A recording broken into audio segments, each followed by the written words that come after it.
بسم اللہ الرحمن الرحیم۔ السلام علیکم ورحمۃ اللہ وبرکاتہ۔ حضرت ابراہیم علیہ السلام اور نمرود کا واقعہ۔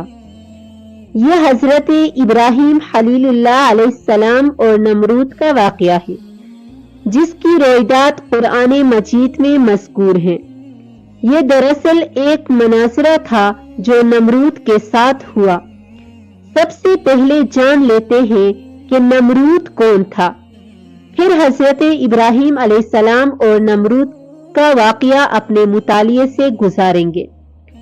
نمرود بڑے تنتنے کا بادشاہ تھا۔ سب سے پہلے اس نے اپنے سر پر تاج شاہی رکھا اور خدائی کا دعویٰ کیا تھا۔ یہ ولد الزنا اور حرامی تھا اور اس کی ماں نے زنا کرا لیا تھا، جس سے نمرود پیدا ہوا تھا کہ سلطنت کا کوئی وارث پیدا نہ ہوگا تو بادشاہت ختم ہو جائے گی۔ لیکن یہ حرامی لڑکا بڑا ہو کر بہت اقبال مند ہوا اور بہت بڑا بادشاہ بن گیا۔ مشہور ہے کہ پوری دنیا کی بادشاہی صرف 4 ہی شخصوں کو ملی، جن میں سے 2 مومن تھے اور 2 کافر۔ حضرت سلیمان علیہ السلام اور حضرت ذوالقرنین تو صاحبان ایمان تھے، اور نمرود بخت نصر یہ دونوں کافر تھے۔ حضرت ابراہیم علیہ السلام اور نمرود کا واقعہ۔ نمرود نے اپنی سلطنت پر میں یہ قانون نافذ کر دیا تھا کہ اس نے خوراک کی تمام چیزوں کو اپنی تحویل میں لے لیا تھا۔ یہ صرف انہی لوگوں کو خوراک کا سامان دیا کرتا تھا جو لوگ اس کی خدائی کو تسلیم کرتے تھے۔ چنانچہ ایک مرتبہ حضرت ابراہیم علیہ السلام اس کے دربار میں غلہ لینے کے لیے تشریف لے گئے تو اس خبیث نے کہا کہ پہلے تم مجھ کو اپنا خدا تسلیم کرو، جبھی میں تم کو غلہ دوں گا۔ کیلے میں ریت آٹا بن گئی۔ حضرت ابراہیم علیہ السلام نے بڑے دربار میں اعلان فرما دیا کہ تو جھوٹا ہے اور میں صرف ایک خدا کا پرستار ہوں۔ وہ وحدہ لا شریک لہ ہے، یہ سن کر نمرود آپے سے باہر ہو گیا اور آپ کو دربار سے نکال دیا اور ایک دانہ بھی نہیں دیا۔ آپ اور آپ کے چند متبعین جو مومن تھے بھوک کی شدت سے پریشان ہو کر جان طلب ہو گئے۔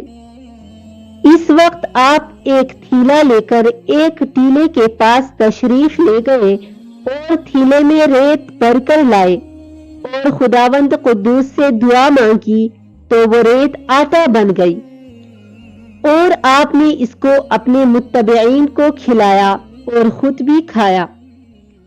پھر نمرود کی دشمنی اس حد تک بڑھ گئی کہ اس نے آپ کو آگ میں ڈلوا دیا، مگر وہ آگ آپ پر گلزار بن گئی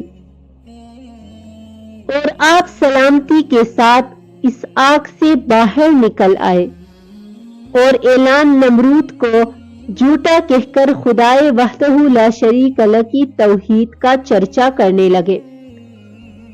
نمرود نے آپ کے کلمہ حق سے تنگ آ کر ایک دن آپ کو اپنے دربار میں بلایا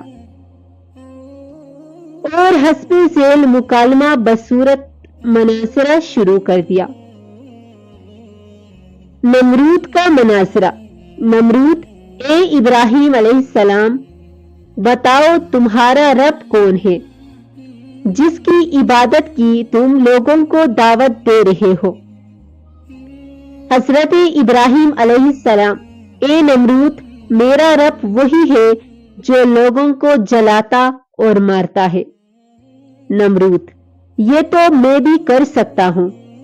چنانچہ اس وقت اس نے 2 قیدیوں کو جیل خانہ سے دربار میں بلوایا۔ ایک کو موت کی سزا ہو چکی تھی اور دوسرا رہا ہو چکا تھا۔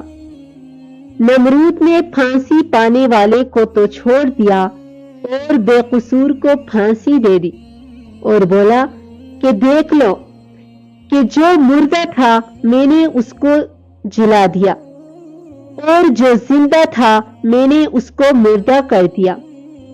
حضرت ابراہیم علیہ السلام نے سمجھ لیا کہ نمرود بالکل ہی احمق اور نہایت ہی گامر آدمی ہے، جو جلانے اور مارنے کا یہ مطلب سمجھ بیٹھا۔ اس لیے آپ نے اس کے سامنے ایک دوسری بہت ہی واضح اور روشن دلیل پیش فرمائی۔ چنانچہ آپ نے ارشاد فرمایا، حضرت ابراہیم، اے نمرود، میرا رب وہی ہے جو سورج کو مشرق سے نکالتا ہے۔ اگر تو خدا ہے تو ایک دن سورج کو مغرب سے نکال دے۔ نمرود حیران رہ گیا۔ حضرت ابراہیم علیہ السلام کی یہ دلیل سن کر نمرود مبہوت و حیران رہ گیا اور کچھ بھی نہ بول سکا۔ اس طرح یہ مناظرہ ختم ہو گیا اور حضرت ابراہیم علیہ السلام اس مناظرے میں فتح مند ہو کر دربار سے باہر تشریف لائے اور توحید الہی کا آواز اعلان فرمانا شروع کر دیا۔ قرآن مجید نے اس مناظرہ کی رویداد ان الفاظ میں بیان فرمائی ہے۔ ترجمہ: اے محبوب، کیا تم نے نہ دیکھا تھا اسے جو ابراہیم سے جھگڑا اس کے رب کے بارے میں اس پر کہ اللہ نے اسے بادشاہی دی، جبکہ ابراہیم نے کہا کہ میرا رب وہ ہے کہ جلاتا اور مارتا ہے۔ بولا، میں جلاتا اور مارتا ہوں۔ ابراہیم نے فرمایا، تو اللہ سورج کو لاتا ہے مشرق سے، تو اس کو مغرب سے لے آ۔ تو ہوش اڑ گئے کافر کے، اور اللہ راہ نہیں دکھاتا ظالمن کو۔ حضرت ابراہیم علیہ السلام عزم و استقلال۔ حضرت ابراہیم علیہ السلام خداوند کی توحید کی اعلان پر پہاڑ کی طرح قائم رہے۔ نہ نمرود کی بے شمار فوجوں سے خائف ہوئے، نہ اس کے ظلم و جبر سے مرعوب ہوئے، بلکہ جب اس ظالم نے آپ کو آگ کے شعلوں میں ڈلوا دیا، اس وقت بھی آپ کے پائے عزم و استقلال میں بال برابر لرزش نہیں ہوئی، اور آپ برابر نعرہ توحید بلند کرتے رہے۔ پھر اس بے رحم نے آپ پر دانا پانی بند کر دیا، اس پر بھی آپ کے عزم و استقامت میں ذرہ برابر فرق نہیں آیا۔ پھر اس نے آپ کو مناظرہ کا چیلنج دیا اور دربار شاہی میں طلب کیا تاکہ شاہی روب و داب دکھا کر آپ علیہ السلام کو مرغوب کر دے، لیکن آپ نے بالکل بے خوف ہو کر مناظرہ کا چیلنج قبول کر لیا اور دربار شاہی میں پہنچ کر ایسے مضبوط اور دندان شکن دلیل پیش فرمائی کہ نمرود کے ہوش اڑ گئے اور ہکا بکا ہو کر لاجواب اور خاموش ہو گیا۔ بڑے دربار میں اس کلمہ حق کی تجلی ہو گئی۔ ترجمہ: حق آیا اور باطل مٹ گیا، بے شک باطل کو مٹنا ہی تھا۔ نمرود کی ہلاکت۔ بالا آخر حضرت ابراہیم علیہ السلام کی صداقت و حقانیت کا پرچم سر بلند ہو گیا اور نمرود ایک مچھر جیسی حقیر مخلوق سے ہلاک کر دیا گیا۔ حضرت ابراہیم علیہ السلام کے اسوہ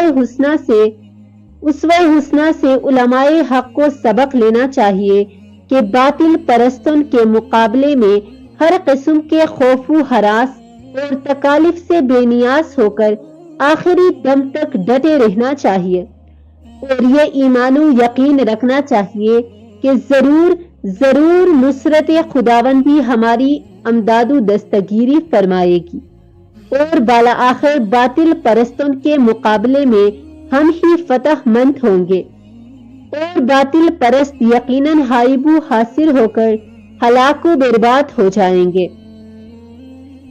یہ ایمان و عقیدہ مضبوطی کے ساتھ رکھنا چاہیے کہ اللہ تعالی ہم حق پرستن کو ایٹ سے روزی کا سامان دے گا، کیونکہ ظالم نمرود نے جب حضرت ابراہیم علیہ السلام کو غلہ دینا بند کر دیا اور ملک بھر میں ان کو کہیں ایک دانہ بھی نہیں ملا، تو اللہ تعالیٰ نے ریت اور مٹی کو ان کے لیے آٹا بنا دیا۔ اسلام کے اس عقیدے کی حقانیت کا سورج چمک اٹھا۔ ترجمہ: بے شک اللہ ہی بڑا رزق دینے والا، قوت والا، قدرت والا ہے۔ بہرحال حضرت ابراہیم علیہ السلام کا یہ طرز فکر و عمل اور آپ کا یہ اسوہ تمام حق پرست عالموں کے لیے چراغ راہ ہے، اور حقیقت یہ ہے کہ آپ کے اسوہ حسنہ پر عمل کرنے والے ضرور کامیابی سے ہمکنار ہوں گے۔ یہ وہ تابندہ حقیقت ہے جو آفتاب عالم تاب سے بھی زیادہ تابناک اور روشن ہے۔ سبحان اللہ، کس قدر حقیقت افروز ہے یہ شعر کہ آج بھی ہو جو ابراہیم کا ایمان پیدا، آگ کر سکتی ہے انداز گلستان پیدا۔ اگر میری ویڈیو اچھی لگی ہو تو اس چینل کو سبسکرائب